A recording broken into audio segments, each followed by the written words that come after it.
Akkam jirtu hordoftoonni YouTube channel kiyya baga nagaan dhuftanii Dr. Birruu Caalaatii egaa deebinee dhufnee jirra.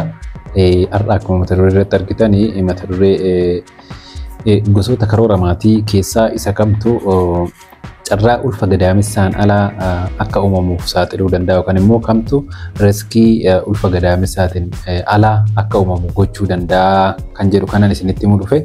Gaafiin karaa baay'ee gaafatamaa waan tureefan har'a video gabaabaa kana hojjedhee dhufe. Kanaaf gaasinis video kana hanga dhumaatti ilaala. Warreen chaanaalii keenyaaf haaraa taatan YouTube chaanaalii keenya subscribe godhaa. Akkasumas immoo warri duraan chaanaalii keenya subscribe gootan YouTube video keenya like gochuudhaan jalqabaa. Kallattumaan gara guyyaa har'aa mata dureen guyyaa har'aa qabadhee dhufeettan isin dabarsaa wajjin tura.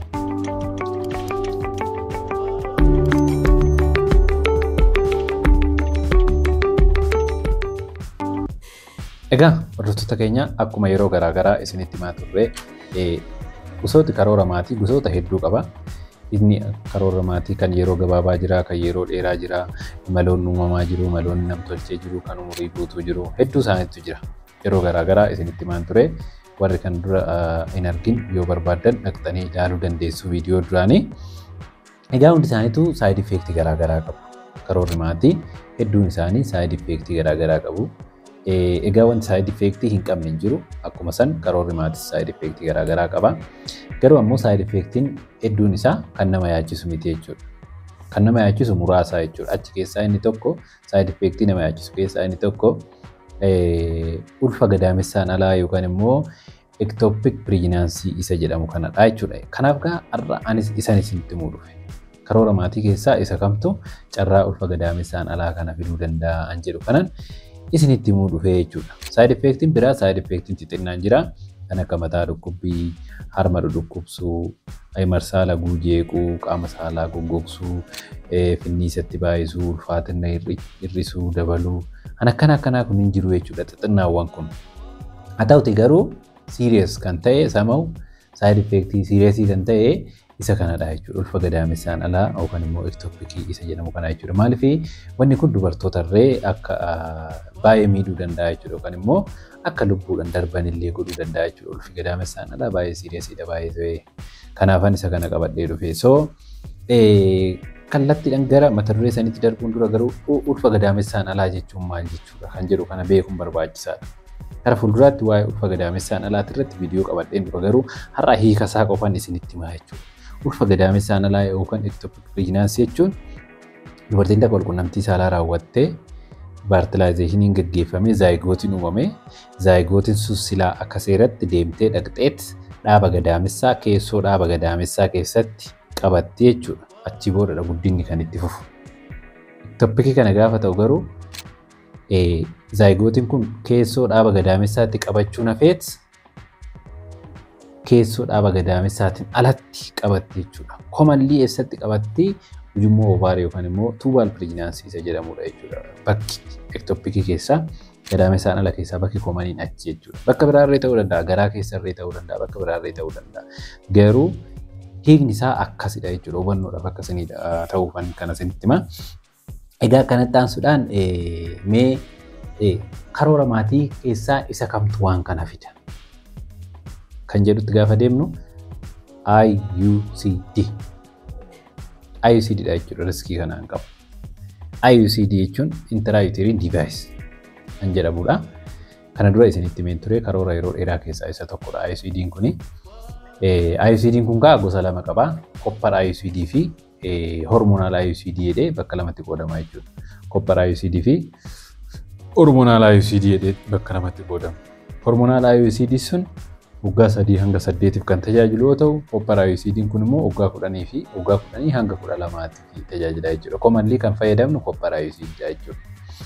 Gara failure rate isaatti deemne failure rate IUCD baay'ee xinnaadha baay'ee. Failure rate IUCD especially waggaa gara jalqabaa perfect yoo fayyadamne naannoo 0.8%. Naannoo 0.8%. Kana jechuun dubartoota 1,000 keessaa naannoo dubartoota 8 keessatti ulfi uumamuu danda'a jechuudha. Ulfi uumamuu danda'a jechuudha.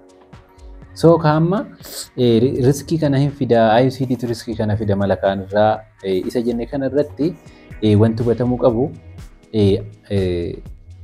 as jeneraal carraan ulfaa'uu xinnaadha naannoo parsantii 8 akka nama isiniin jedhe kana. Haa ta'uti garuu yoo ulfi uumame dubartoota kaan caalaa dubartoota IUCD fayyadaman keessatti carraan ulfa gadaamessaan alaa guddataa jechuudha. Naannoo harka 6 oliitiin. Dubartoota sila IUCD fayyadamne caalaa harka 6 dubartoota IUCD fayyadaman kana keessatti carraan ulfa gadaamessaan alaa dabalaa jechuudha. Akkasidha wanti isaa.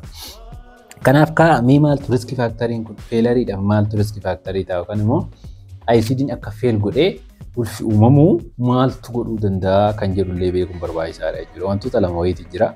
Achi keessaa inni tokko expulsion yookaan immoo IUCD'n kun yoo bahe akkuma beekamu IUCD'n kun karaa gadaamessaatiin karaa qaama saalaa dubaraatiin gadaamessa ishee keessa galfameet gadaamessa keessa taa'a.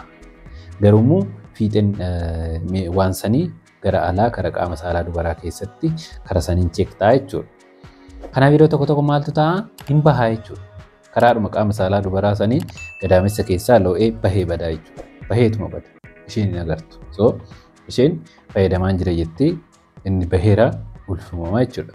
Kanaaf riski faaktoriin ulfumamuu kanaa'u tokko isadha jechuudha. Bahee badaa oduu isheen hin argin tokko isa. Lammaffaa probably inappropriate insertion yookaan immoo haala gaariidhaan yoo hin galin. Haala gaariidhaan yoo hin galin irree waan kun carraan feel gochuu ni danda'a jechuudha. Carraa feel gochuu ni danda'a. Kanaaf kunniin sababoota IUCD'n akka feel godhan taasisanidha. Kanaaf gabaabumatti gaafii gara jalqabaatiif kamtu carraa kanaaf nama saaxilaa IUCD kana jechuudha. Kanaaf ani har'a kanumaan isinitti himu dhufe gaafii biraa qabaattan kommentii jalatti naa barreessaa. Ammas irra deebi'ee chaanaalii kiyyaaf haaraa warri taatan YouTube chaanaalii keenya subscribe godhaa. Akkasumas barnoota fayyaa garaagaraa argachuu barbaaddan karaa Facebook kiyyaatiin irree na hordofuu dandeessu. Maqaan kiyya Dr. Birboo Caalatuma jedha. Akkasumas immoo karaa fuula TikTok, karaa fuula Telegram maqaan kiyya hunduu social media kiyya hunduu Dr. Birboo Caalaa jedhaanuma akka YouTube kana. Kanaaf karaa sassaniin illee nu hordofuu dandeessu. Yaala fayyaa garaagaraa yoo barbaaddan immoo warri naannoo nuti jiraan nutti dhiyaattan nuyi magaalaa Shaggar keessatti argamna.